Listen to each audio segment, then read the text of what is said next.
Yeah, I'd like to thank everybody for all your useful tips on that carburetor issue I thought I was having. Real helpful. Thanks a bunch. All you smartasses, whatever. Uh, but I've actually figured out the real problem here, guys, and it has absolutely nothing to do with my carburetor. Something is internally wrong with this motor. Now, if you see my previous video, I showcased a car that I bought off a guy for 50 bucks because he couldn't get it running. Now, this is that motor. Kind of an old motor, and it was outside. Um, Yesterday, I put the lash on my rockers there, tweaked it out a little bit, and actually got it to go about 3 or 4 laps before it went into GIMP mode. And before it did, it started shooting out like a kind of a thick white smoke. Um, Now, I'm not sure about these little motors, but that in a car, that's a good telltale sign of some bad rings. Something's going on in here in this motor, and once it gets so hot, it just dies out. Um, what we did yesterday, now this one ain't fixed yet. I still got to fix my blowhole on my governor here because I'm oozing oil. You don't want to be losing oil, especially if you got the low oil sensor disengaged, because you got a bomb on your back, you guys. You got to be careful with this. But just to get a couple laps in, it wouldn't hurt. Now we dropped a little bit of oil in it, and we put this thing that was the carb that was on it, but we just remounted it. What we did, we put it on here. All I did was just take off my throttle assembly and the carburetor and just exchanged motors. Now, when I had that motor on there, guys, didn't do it at all. Carb was totally dialed in. I got the 38 thousandths jet and pilot jet, worked real well. So what we're going to do here today is we're going to fix our governor blowhole here right.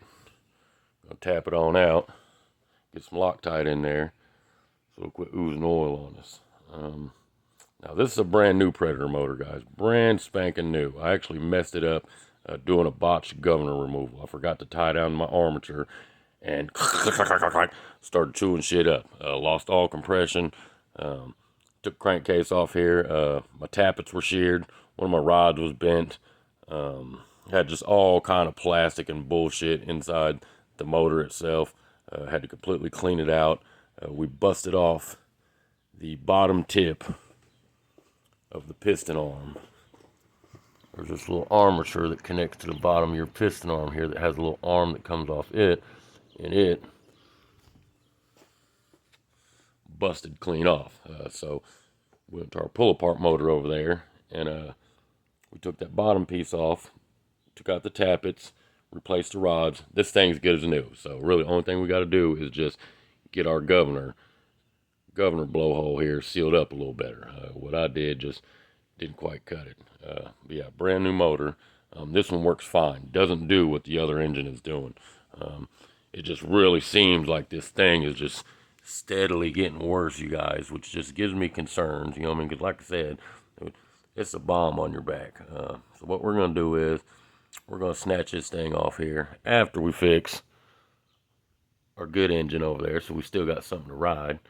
We're going to snatch this engine off here, get it up on the table, and go over here to our pull-apart motor and maybe pull its rings, pull the piston, switch it all out, see what we can come up with. If I can fix it, it ain't broke. If it could save me 200 bucks, right on. You know what I mean? I really don't want to go buy another motor until I've exhausted every other possibility. Like I said, got a great motor in pristine shape, so I don't need a new motor.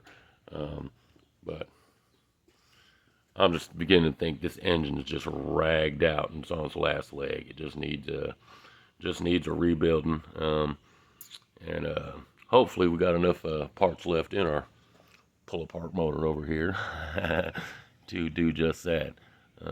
This was a good running motor too, guys. But the guy I got it off of, he just left it outside and went to hell.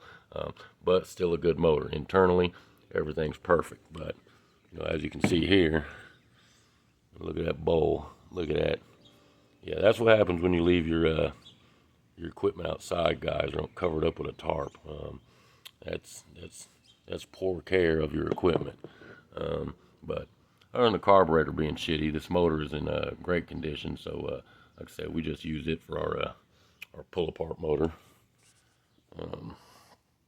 But I don't want to put my good motor on this thing, but I still want to have something to ride while I'm working on my other things. You know, that's just, I don't know, it's a lot duller when you don't got something to do while you're waiting for something else to get done. You know what I'm saying?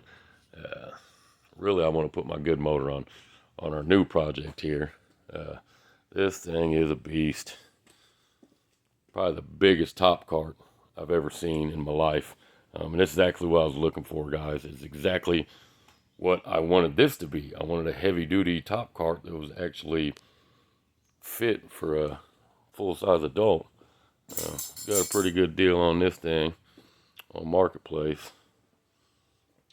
Got the other side flare over there. Brought the chrome back a little bit. But yeah, I want to put my clean motor, my new motor, on this. But we're going to have to put a motor on there so we got something to do while we're doing the bunk shit. Like rebuilding that damn motor. Like I said, I could easily go and buy me another motor, guys, if I wanted to, but you know, that takes the fun out of it. I'm a pretty good backyard mechanic. I've been working on my own shit since I was a kid. You know, I'm not ASC certified or nothing, but I kind of enjoy tinkering on these things. And there's really a good satisfying feeling when you actually fix something and get it to work right on your own. You know, you can figure it out. You know, you just need just a set of tools, a little bit of time. But yeah, I think this motor's just ragged out, you guys. And like I said, you guys, thanks for all those helpful tips in the comments about the carburetor issues. I'm actually wanting to try a few of those things. One guy told me to take it to the 90,000ths. I thought that was specifically for like the 224 or the bigger Predator motor. We're going to give that a try and see what we can do. Maybe get some more horsepower out of her, play with it. Who knows, you know? Maybe I could just take this thing, you know, as long as my, you know, the block itself is in good shape, you know, just billet this thing out and go ahead and put a stage 2 on this thing.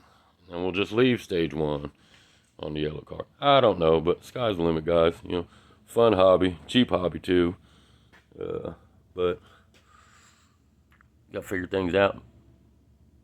The only way to do that is to take it apart and put it back together again and see if it works. But, yep, we just got a bad motor, guys.